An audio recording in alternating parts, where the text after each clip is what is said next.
Selamat pagi Bapak Ibu semua. Kita sudah sampai di hari terakhir, ya, hari ke-40 acara doa 40 hari untuk mempersiapkan diri kita merayakan Paskah. Kita akan memulai bagian doa kita pagi hari ini. Saya persilakan Bapak Ibu untuk mengambil saat teduh sebentar, ya.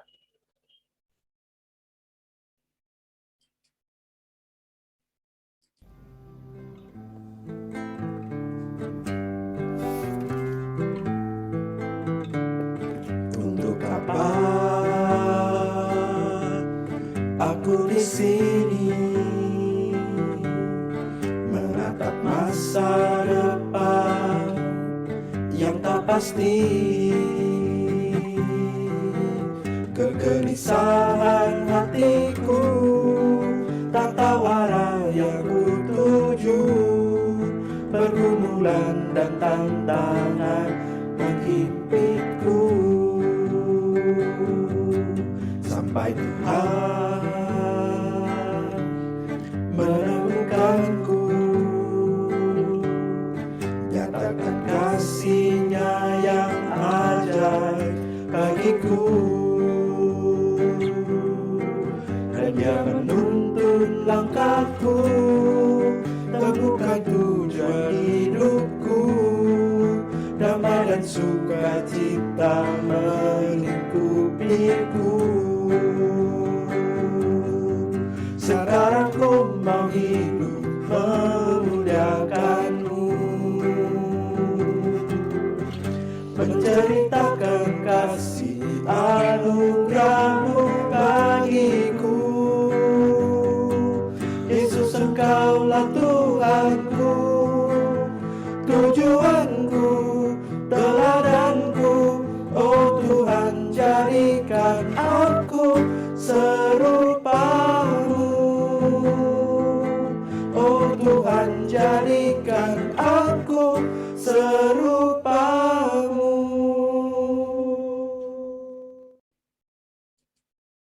Kita masuk dalam doa. Tuhan, terima kasih kalau pagi hari ini kami sudah sampai di penghujung doa 40 hari kami.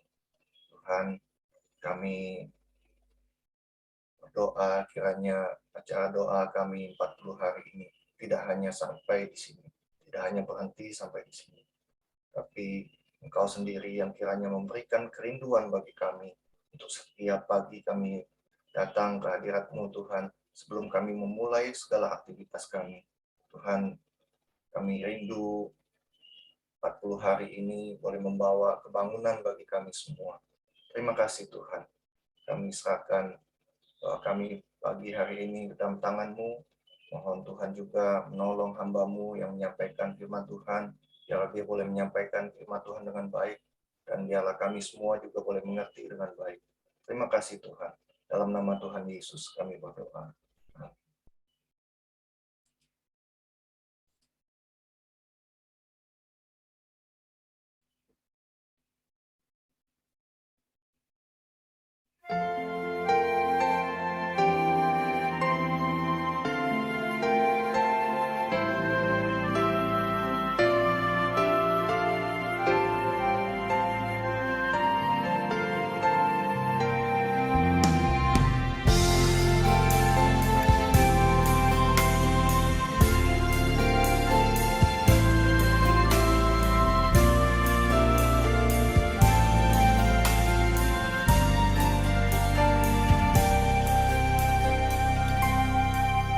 Tiap hari lepas tiap hari, dengan rasa berat hati, hidup yang penuh arti ini mengapa jadi begini? Marilah tetap berdiri menghadapi hidup yang berarti. Kuasa dan tujuan hidup ini dari iman dan kasih. Hidup bukan karena hari, hidup hanya karena arti, bebas dari segala dosa, inilah arti hidupku. Hidup bukan karena hari, hidup hanya karena arti, bebas dari segala dosa, inilah arti hidupku. Arti hidupku.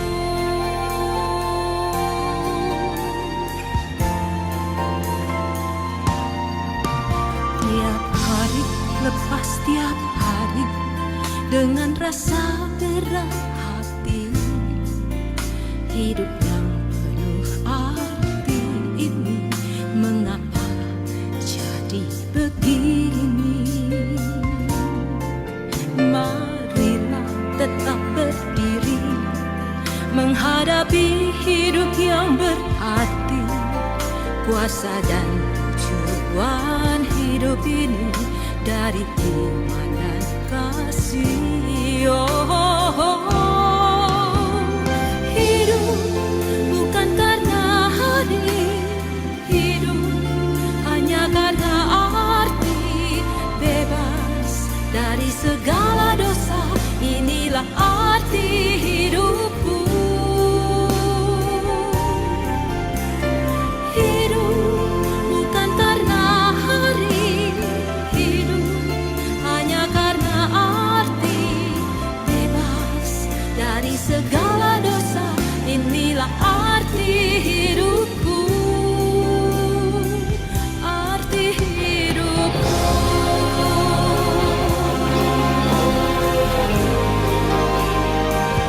Hidup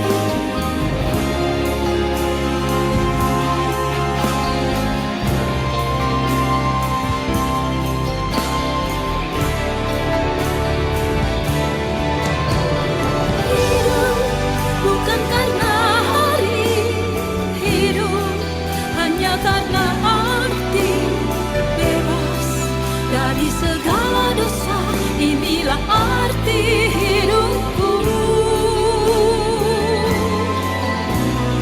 Hidup bukan karena hari, hidup hanya karena arti, bebas dari segala dosa, inilah arti hidupku. Arti hidupku. Bukan karena hari, hidup hanya karena arti, bebas dari segala dosa, inilah arti hidupku.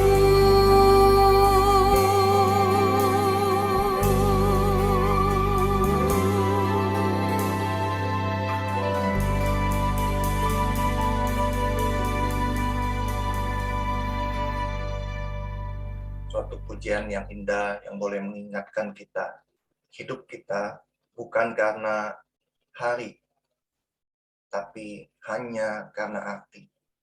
Itulah sebabnya gereja kita mengadakan doa 40 hari ini dengan harapan kita hidup bukan hanya karena hari, tapi karena arti.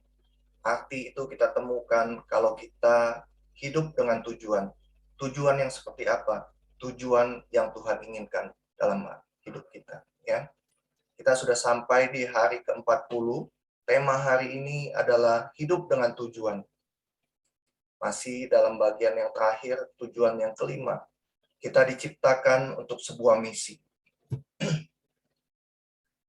Fokus firman Tuhan hari ini adalah dari Amsal 19 ayat 21 yang berbunyi demikian, banyaklah rancangan di hati manusia, tetapi keputusan Tuhanlah yang terlaksana. Kemudian Kisah Rasul 13 ayat 36, sebab Daud melakukan kehendak Allah pada zamannya. Nah, Bapak Ibu, bagian ini akan saya sampaikan dan kemudian nanti akan ditutup oleh Pendeta Tikio ya. Nah, Bapak Ibu, di dalam buku ini Rick Warren mengatakan bahwa hidup dengan tujuan adalah satu-satunya cara untuk benar-benar hidup, ya. Saya ulangin ya. Hidup dengan tujuan adalah satu-satunya cara untuk benar-benar hidup. Yang lainnya itu hanya sekedar hidup, gitu. Jadi kita harus mengerti untuk apa atau tujuan apa hidup kita ini. Menurut dia, ada 3 pertanyaan mendasar dalam hidup kita.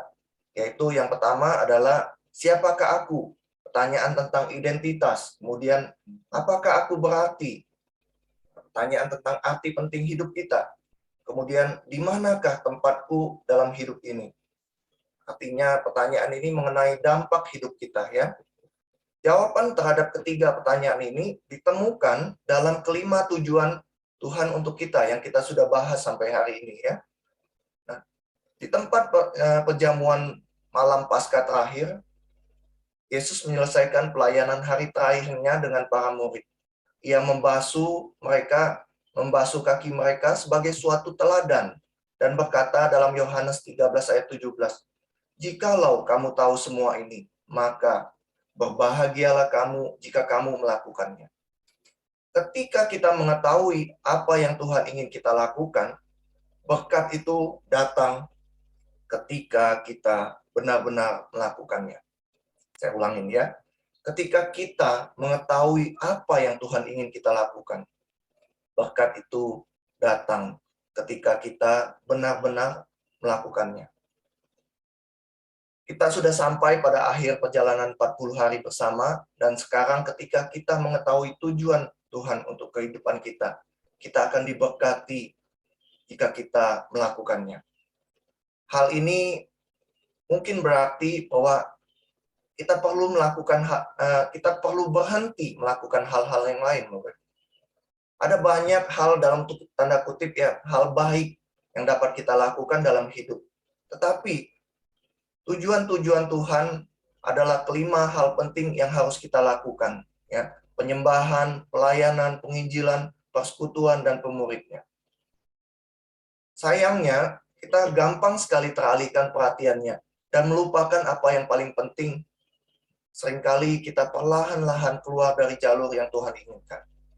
Nah, Rick Warren mengatakan, untuk mencegah hal ini, ya, untuk mencegah hidup kita teralihkan perhatiannya dari kelima hal yang Tuhan inginkan ini, Rick Warren berkata bahwa kita perlu membuat sebuah life purpose statement, ya. Kita perlu membuat sebuah life purpose statement atau sebuah pernyataan tentang tujuan hidup kita, ya. Jadi kita perlu merangkum semuanya itu dalam sebuah kalimat. Nah, apa sebenarnya pernyataan tentang tujuan hidup kita itu sebenarnya, gitu. Ya. Rick Warren mengatakan pernyataan tentang tujuan hidup itu yang pertama, pernyataan yang merangkum tujuan-tujuan Tuhan untuk kehidupan kita. Kita harus membuatnya dengan kata-kata kita sendiri sebagai komitmen kita pada kelima tujuan untuk kehidupan kita itu. Pernyataan tentang tujuan hidup ini bukan sebuah daftar sasaran, Bapak Ibu. Karena kalau daftar sasaran itu bersifat sementara, tetapi tujuan hidup itu bersifat kekal. Alkitab berkata dalam Mazmur 33 ayat 11, tetapi rencana Tuhan tetap selama-lamanya. Rancangan hatinya turun-temurun. Jadi, rencana Tuhan untuk hidup kita, tujuan hidup kita, itu tetap untuk selama-lamanya.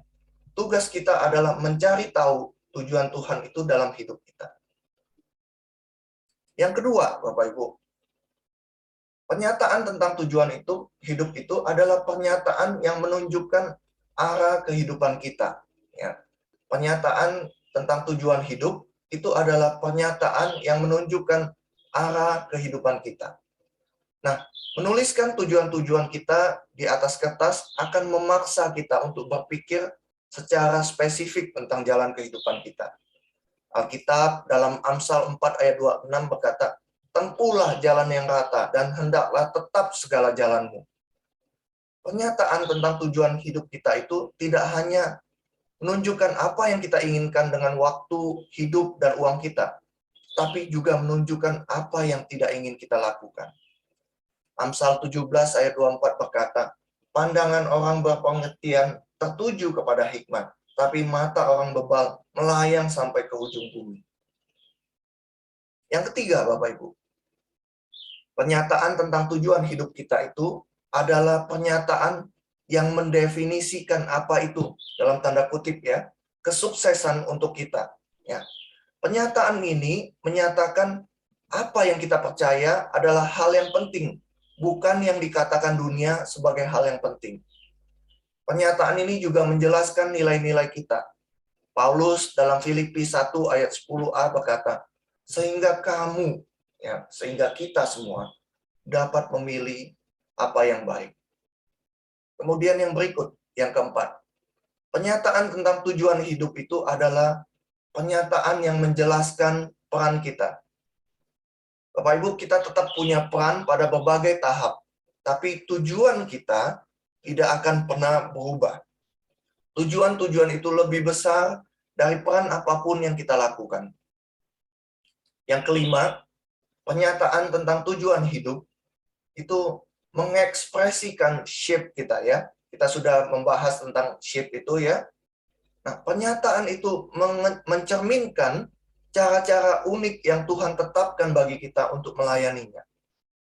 Rick Warren mengatakan bahwa kita harus meluangkan waktu untuk menuliskan pernyataan tujuan hidup kita ini. Tuliskan saja pemikiran kita, jangan mencoba untuk menyelesaikannya langsung pada saat itu juga. Dan jangan menentukan kesempurnaan pada konsep yang pertama ini, Bapak Ibu. Ya.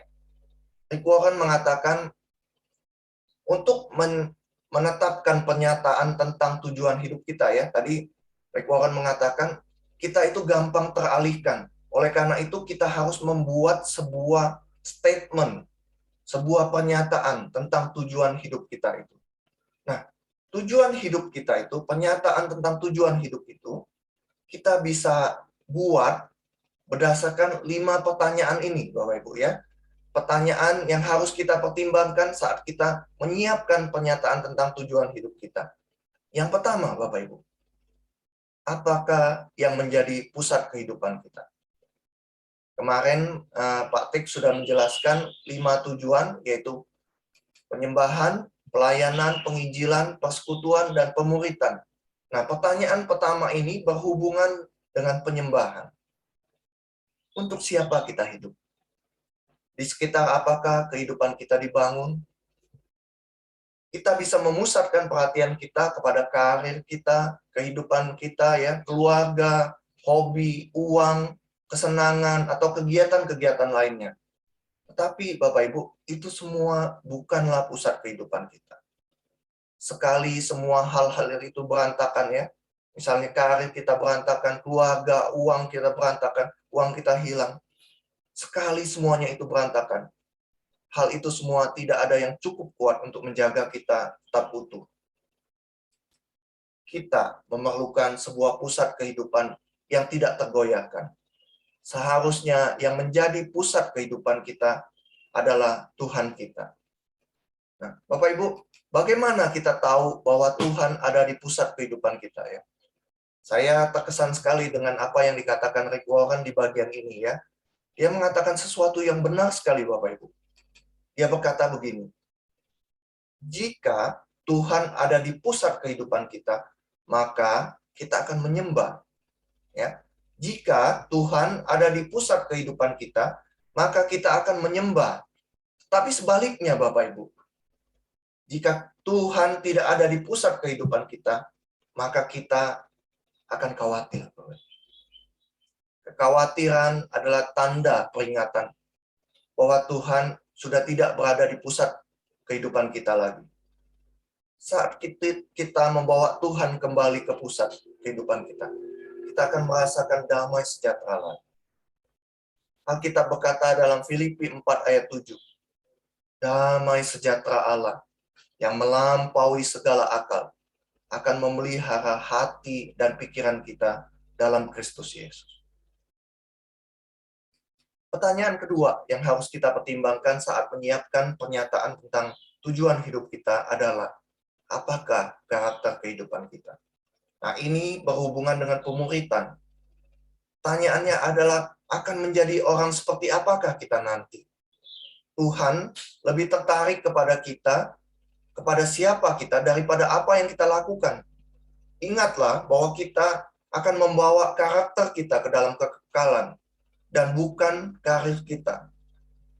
Rick Warren mengatakan, buatlah sebuah daftar kualitas karakter yang ingin kita kembangkan dalam hidup. Kita bisa memulai dengan buah-buah roh, ya, atau karakter seperti yang Yesus katakan di khotbah di bukit. Petrus dalam 2 Petrus 1 ayat 5-7 berkata, justru karena itu kamu harus dengan sungguh-sungguh berusaha untuk menambahkan kepada imanmu kebajikan, dan kepada kebajikan pengetahuan, dan kepada pengetahuan penguasaan diri, kepada penguasaan diri ketekunan, dan kepada ketekunan kesalehan, dan kepada kesalehan kasih akan saudara-saudara, dan kepada kasih akan saudara-saudara, kasih akan semua orang. Jangan berkecil hati dan menyerah jika kita sempat gagal, gitu, Bapak Ibu.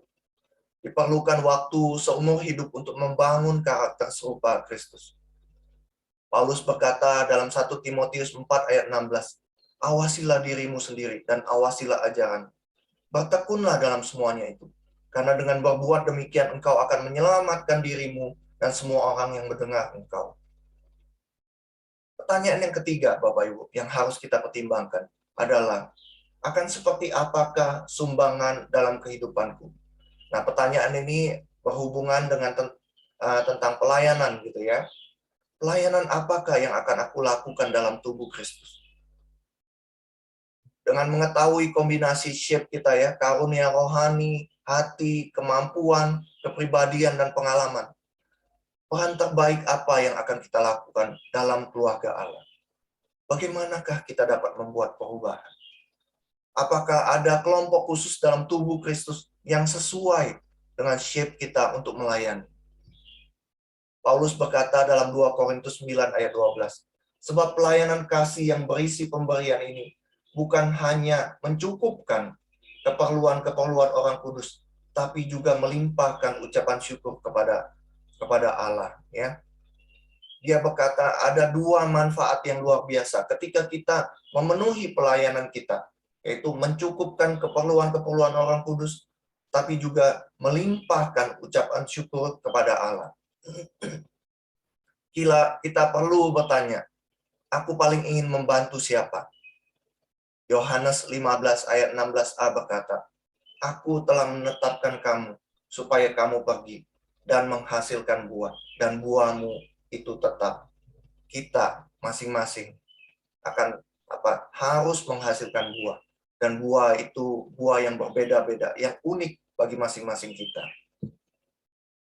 Pertanyaan keempat yang harus kita pertimbangkan adalah, seperti apakah komunikasi hidupku? Nah, pertanyaan ini berhubungan dengan penginjilan, Bapak Ibu. Ya, pertanyaan ini adalah tentang misi kita kepada orang-orang yang tidak atau belum percaya, membagikan pesan kehidupan kita. Bagian ini melibatkan komitmen kita untuk berbagi kesaksian dan kabar baik dengan orang lain. Kita harus mencatat daftar pelajaran hidup dan gairah ilahi yang Tuhan telah berikan untuk kita bagikan kepada dunia.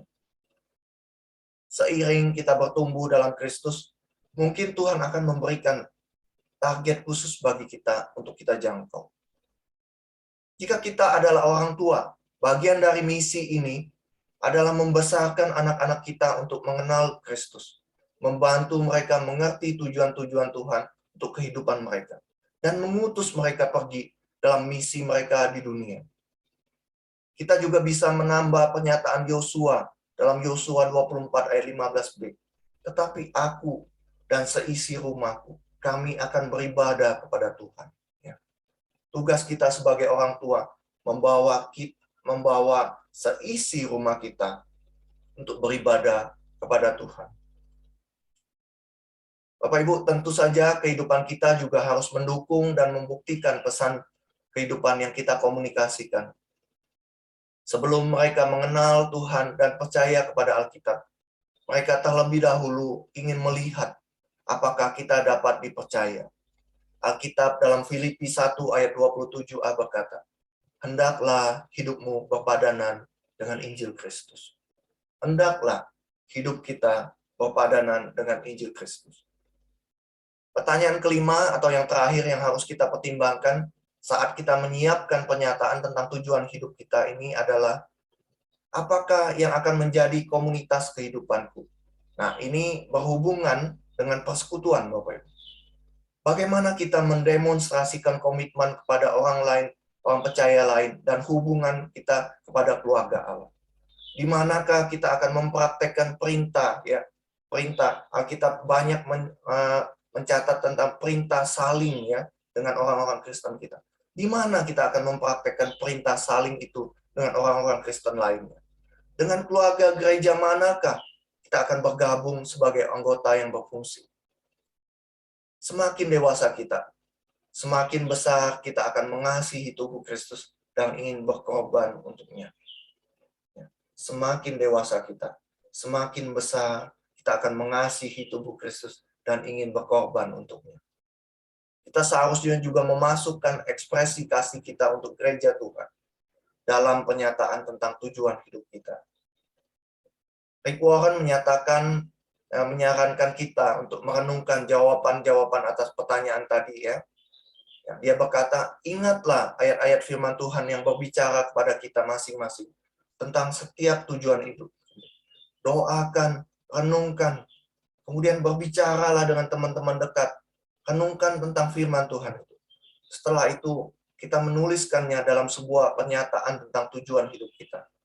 Kita juga bisa menuliskannya secara rinci, tetapi bisa juga dalam bentuk slogan-slogan atau pernyataan yang lebih pendek, yang menyimpulkan kelima tujuan untuk kehidupan kita.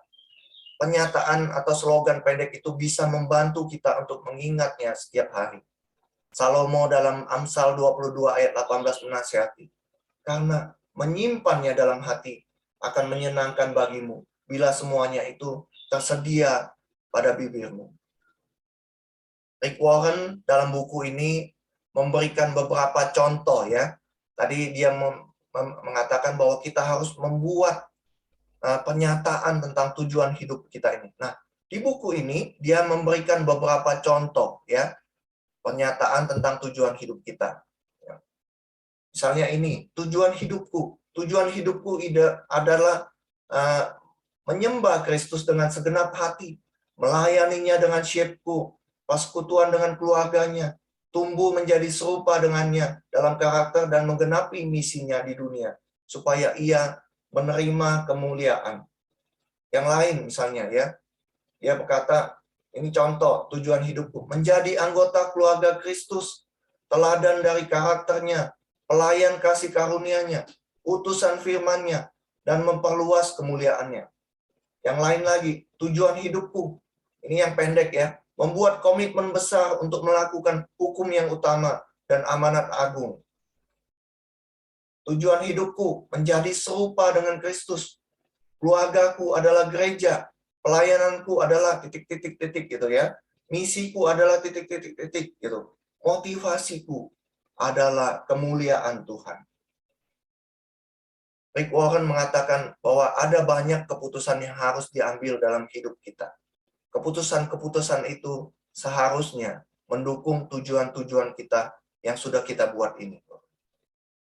Alkitab berkata dalam Amsal 19 ayat 21, banyaklah rancangan di hati manusia, tapi keputusan Tuhanlah yang terlaksana. Jadi kita harus membuat keputusan yang berdasarkan keputusan Tuhan, berdasarkan tujuan yang Tuhan mau.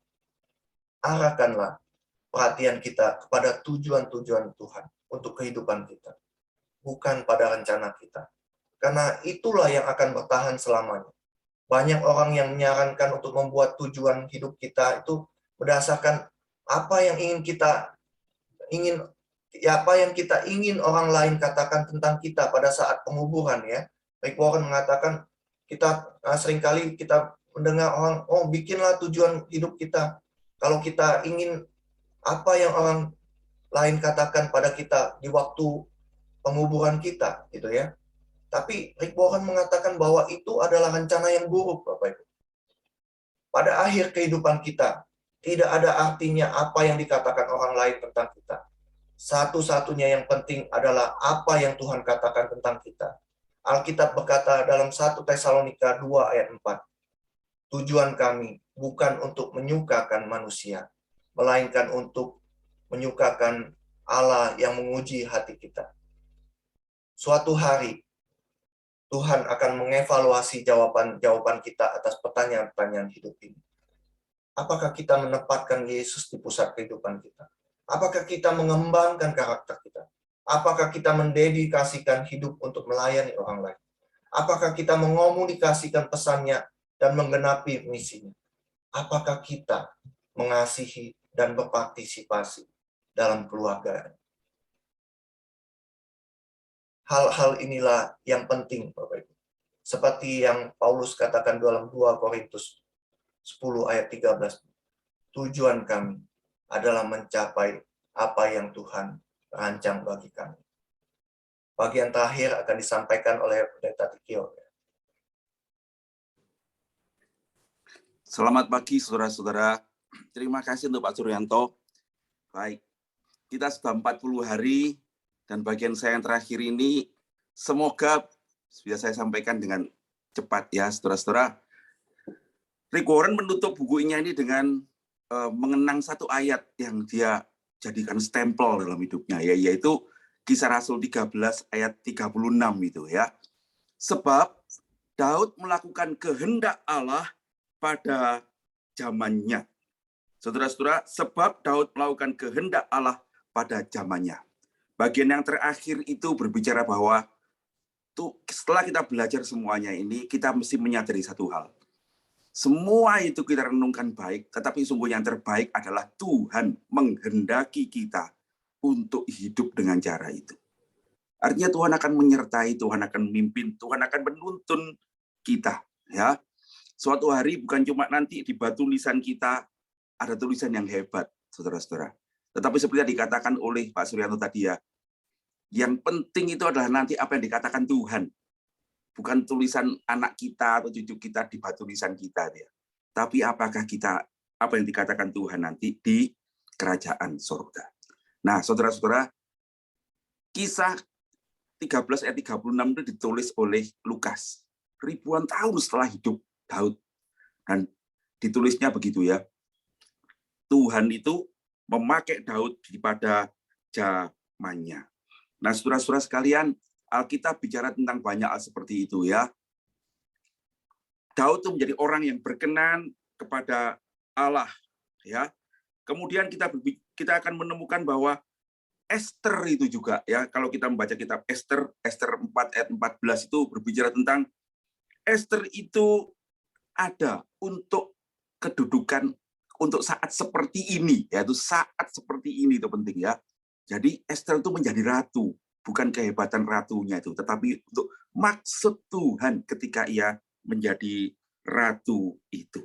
Nah, saudara-saudara sekalian, Tuhan ingin kita semua itu mempunyai kehidupan yang bertujuan itu ya, kehidupan yang mempunyai sebuah tujuan ya. Kehidupan yang mempunyai tujuan itu adalah kehidupan yang dijalani dengan baik, yang di dalamnya kita melakukan apa yang kekal, yaitu tujuan Tuhan dengan cara yang sesuai untuk masa kini dan tepat waktu untuk generasi kita saat ini dan yang akan datang. Barangkali saya minta Pak Sur berhenti di sini aja ya. Saya rasa ini yang ingin saya pesankan hari ini, saudara-saudara. Dari apa yang disampaikan Pak Suryanto itu, saya rasa untuk itulah gereja ini ada, saudara-saudara. Yang pertama adalah supaya melalui persekutuan kita ini menemukan tujuan Tuhan. Itu yang paling penting. PR, saya rasa setelah kita 40 hari ini, saya ingin mengajak saudara untuk buat PR yang tadi ditulis oleh Pak Suryanto tadi ya. Saudara, dalam hari-hari ini, saat yang baik waktu kita merayakan Paskah, biarlah waktu libur ini, hari ini kita doa puasa, saudara-saudara, tulislah satu kalimat tentang tujuan hidupku. Saudara, itu PR hari ini ya. Saya harap semua saudara-saudara yang ikut hari ini mengambil waktu sejenak, ambil sebuah kertas, dan tuliskan tujuan hidupku. Barangkali saudara tidak pernah mikir itu, tapi sekarang waktunya ya.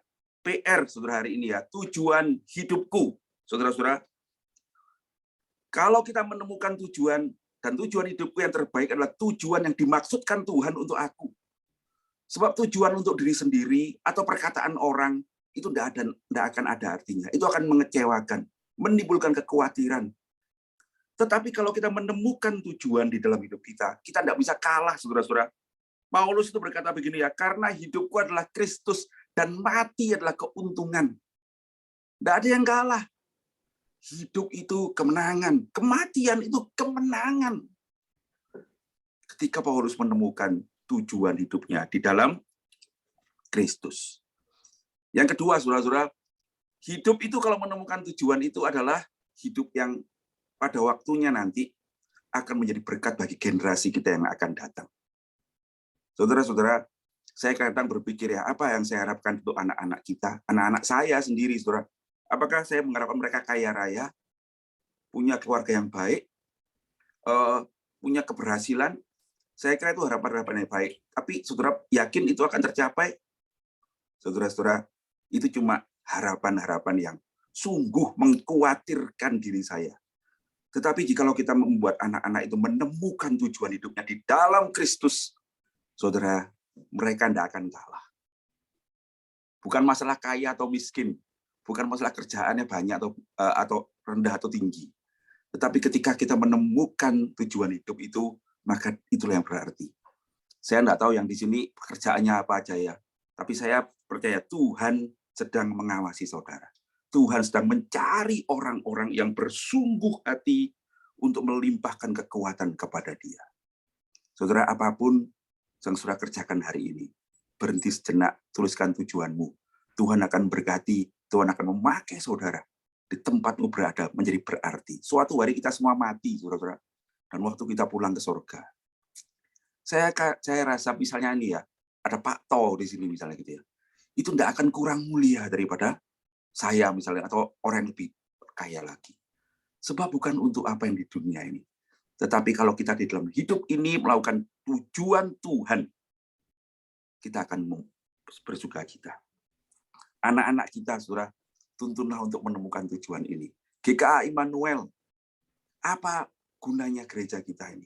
Saya berdoa, gereja ini menjadi gereja yang menuntun semua orang menemukan tujuan Tuhan di dalam hidupnya itu.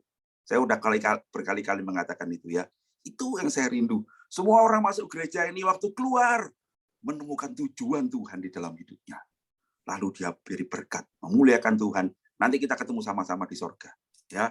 Dan sungguh bersama dengan umat Tuhan nanti, kita akan memuji Tuhan dengan perkataan ini ya. Ya Tuhan Allah kami, Engkau layak menerima puji-pujian dan hormat dan kuasa, sebab Engkau telah menciptakan segala sesuatu, dan oleh karena kehendak-Mu, semua ada diciptakan. Itu Wahyu 4 ayat 11, ini dinyanyikan oleh bangsa-bangsa dari segala suku bangsa di hadapan tahta anak domba itu. Saudara-saudara sekalian, saya berdoa Tuhan akan berkati gereja kita. Ya, renungan hari ini, saudara-saudara, hidup dengan tujuan adalah satu-satunya cara untuk benar-benar hidup. Ya, saudara-saudara sekalian, apa tujuan hidup kita? Ya, mari kita berdoa dan kita mohon pertolongan Tuhan. Dan luangkanlah waktu, saudara-saudara, untuk menulis tujuan Tuhan dalam hidupmu hari ini. Ya, minggu ini akhir perjalanan 40 hari kita, tetapi saudara-saudara ini adalah permulaan perjalanan. Saya berdoa, ini permulaan perjalanan gereja kita selama 40 tahun ini ya. Kita memulai dengan menemukan tujuan hidup ini, tujuan gereja juga ya. Ke depan saya akan minta teman-teman untuk sharing ya. Karena itu tulis tujuannya ya. Tujuan hidup saudara-saudara. Kita akan bertemu lagi nanti dalam doa pagi. Kita akan sharing apa yang menjadi tujuan hidupku. Nanti kita dalam kelompok-kelompok kita, dalam persekutuan-persekutuan kita. Saya bersyukur kita boleh 40 hari melewat. Tapi ini bukan akhir perjalanan. Sebenarnya kita merayakan 40 tahun gereja kita. Saudara, mari kita mulai dengan ini. Mulai dengan ini. Ya, kiranya GKA Immanuel menjadi gereja yang membuat orang-orang di dalamnya menemukan tujuan hidupnya. Kita menjalaninya bersama-sama, saling mendoakan, saling menopang, sampai pada hidup yang kekal. Kita membawa anak-anak kita menemukan tujuan itu, menuntun mereka sampai pada hidup yang kekal suatu hari. Kita akan sungguh bersukacita di dalam Tuhan. Ya, mari kita berdoa.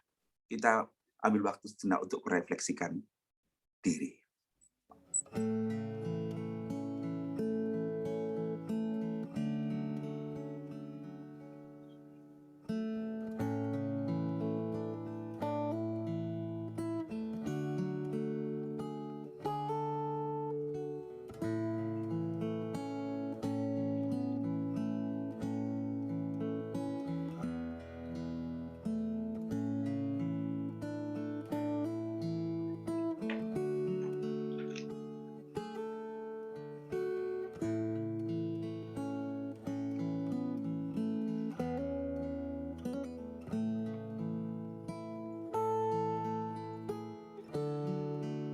Tuhan, saya berterima kasih kami menyiap dengan Paskah dengan merenungkan maksud-Mu.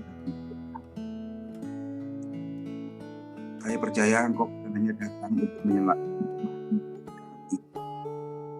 tetapi Engkau mati untuk membuat kami hidup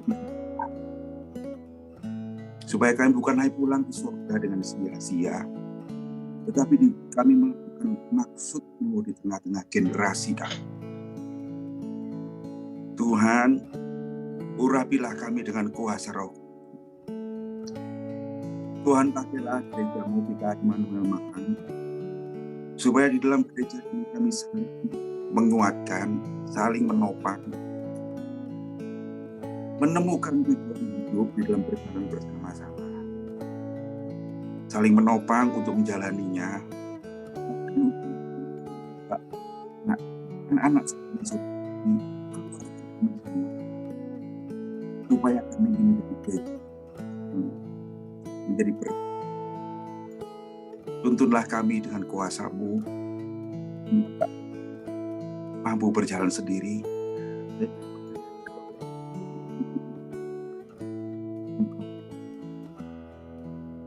Semua saudara-saudara, berkati hari ini, tuntunlah kami pada masa seperti ini,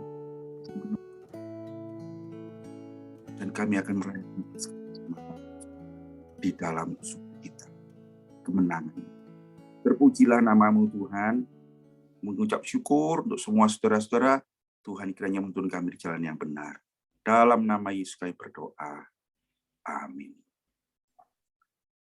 Saya serahkan kepada Pak Daniel untuk memimpin beberapa doa syafaat. Mari kita berdoa. Ya Tuhan, kami berterima kasih kepada Tuhan. Kalau kami boleh belajar selama 40 hari ini, kami boleh mengerti lebih dalam lagi tentang tujuan hidup kami. Biarlah kami dapat menerapkannya di dalam kehidupan ini ya Tuhan, sehingga hidup kami berubah menjadi lebih baik lagi, menjadi lebih melakukan apa yang Tuhan mau dalam kehidupan kami. Ya Tuhan, pada saat ini kami berdoa untuk negara kami Indonesia. Kami berdoa ya Tuhan, Engkau memberkati bangsa kami, memberkati pemerintahan Pak Presiden Jokowi, supaya Tuhan memberi hikmat pemerintah di dalam mengembangkan, memajukan bangsa ini, memajukan perekonomian yang sudah mengalami banyak kesulitan karena COVID dan lain hal. Kami rindu tangan Tuhan menyertai bangsa ini, memberi kekuatan kepada rakyatnya untuk bisa terus pantang menyerah dalam menghadapi kesulitan-kesulitan yang dihadapi. Ya Tuhan, kami berdoa untuk kestabilan politik di dalam mendekati masa pemilihan presiden di tahun 2024. Kiranya Tuhan menolong, memberikan hikmat. Tuhan memberikan hikmat kepada anak-anak Tuhan untuk boleh menjadi garam dan terang di tengah-tengah bangsa ini. Pakailah orang Kristen menjadi saluran berkat, menjadi alat Tuhan, Berkati ya Tuhan penginjilan yang ada di dalam bangsa kami, supaya boleh menjangkau banyak orang, supaya orang boleh mendengar kabar baik-Mu, dan mereka boleh menerima keselamatan daripada Tuhan. Sudah begitu banyak materi-materi yang ada di YouTube, di berbagai media, biarlah hal-hal itu Tuhan pakai untuk menjangkau banyak jiwa, untuk dimenangkan untuk Tuhan. Ya Tuhan. Kami juga berdoa untuk gereja kami, GKI Immanuel ya Tuhan, berkati acara Paskah yang masih ada nanti malam, malam senyap, dan juga untuk besok Paskah. Tuhan memberkati supaya melalui acara ini kami juga boleh makin memahami tentang karya Kristus, maksud dan tujuan Kristus di dalam kehidupan kami. Ya, Kami berdoa ya Tuhan, di dalam HUT yang ke-40 ini, Tuhan menolong campur tangan gereja ini boleh makin maju di dalam penginjilan, makin maju di dalam persekutuan, makin maju di dalam pemuritan, dan makin maju di dalam penyembahan dan pelayanan. Kami rindu jemaat makin banyak yang terlibat melayani, sehingga gereja ini, betul, gereja kami ini boleh makin maju, makin berkembang, makin menjadi alat di tangan Tuhan yang membawa kemuliaan buat Tuhan. Ya Tuhan. Tuhan, kami berdoa juga ya Tuhan, pada saat ini untuk saudara kami yang membutuhkan doa-doa kami. Kami berdoa untuk mereka yang lemah tubuh ya Tuhan, untuk mereka yang membutuhkan, kami berdoa untuk saudara kami yang lagi dalam keadaan sakit. Kami berdoa untuk kakak Pak Sunardi yang lagi stroke, Pak Suparman, kiranya Tuhan menolong, menjamah, dan menyembuhkannya. Kami berdoa untuk Pak Santoso, juga dalam proses perawatan mata. Kami juga rindu tangan Tuhan menjamah dan memberikan pemulihan, kesembuhan, dan pertolongan. Apapun yang terjadi, biarlah Tuhan terus menguatkan Pak San dan seluruh keluarga. Kami berdoa untuk Pak Sutrisno ya Tuhan yang masih lemah tubuh, Tuhan juga terus beri kekuatan dan pemulihan, sehingga kembali Pak Sutrisno boleh kembali kuat dan boleh beribadah bersama-sama. Kami berdoa untuk Pak Thomas yang masih belum sadar, juga kami berdoa supaya Tuhan menjamah, Tuhan berbuat mujizat-Mu, sehingga Pak Thomas boleh kembali normal, dan terlebih dari itu dia boleh mendapat kasih karunia keselamatan daripada Tuhan. Ya Tuhan. Kami berdoa untuk Pak Edilianto yang juga dalam proses pemulihan stroke-nya. Tuhan berikan semangat, Tuhan berikan kekuatan dan hikmat. Berkati saudara yang menjaganya. Kami berdoa Tuhan untuk saudara kami yang lainnya, untuk Bapak Lismel, Bapak Bo Ikping, kami berdoa untuk Ibu Teijen, untuk Ibu Fuyuha. Tuhan, Kau juga terus menjamah saudara kami ini. Tuhan berikan kekuatan iman dan pemulihan.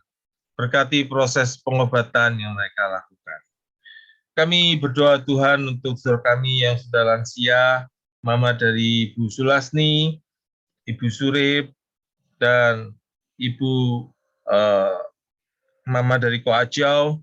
Tuhan, kiranya Engkau terus memberikan penghiburan buat mereka, memberikan mereka apa yang terbaik dalam kehidupan ini. Berkati mereka yang menjaga, biar ada kasih di dalam menjaga mama-mama kami ini ya Tuhan. Kami berdoa ya Tuhan, kami berdoa untuk mereka jemaat yang bergumul di dalam keluarga ya Tuhan. Kami rindu di dalam jemaat kami ada keluarga-keluarga yang saling mencintai, istri menghormati suaminya dan suami mengasihi istrinya. Tuhan, biar ada pemulihan keluarga di dalam gereja kami. Melalui acara 40 hari ini kami boleh mentaati Tuhan dengan sungguh-sungguh. Berkati juga ada pemulihan juga dengan relasi dengan anak, dengan orang tua, atau relasi dengan sesama. Tuhan memberkati. Kami berdoa juga ya Tuhan untuk saudara kami yang bergumul dalam perekonomian. Tuhan berikan kekuatan, Tuhan berikan hikmat, Tuhan berikan hati yang terus percaya bahwa Tuhan akan menolong dan tidak pernah meninggalkan kami. Terima kasih Bapa di dalam surga. Kami menyerahkan doa ini di dalam nama Tuhan kami Yesus. Kami teringat sekali lagi saudara kami yang hadir di tempat ini yang sudah setia mengikuti acara 40 hari yang bertujuan. Engkau memberkati kami anak-anak-Mu ini Tuhan, supaya kami sungguh-sungguh dimampukan oleh Tuhan menjadi orang-orang yang taat dan sungguh-sungguh mengasihi-Mu. Berkati keluarga kami, perekonomian kami, dan pelayanan kami. Tuhan menyertai. Dalam nama Tuhan Yesus kami memohon berkat Tuhan. Amin. Mari kita mengakhiri semuanya ini dengan bersama-sama menaikkan doa Bapa kami. Bapa kami yang di surga, dikuduskanlah nama-Mu, datanglah kerajaan-Mu, jadilah kehendak-Mu di bumi seperti di surga. Berilah kami pada hari ini makan kami yang secukupnya, dan ampunilah kami akan kesalahan kami, seperti kami juga mengampuni orang yang bersalah kepada kami.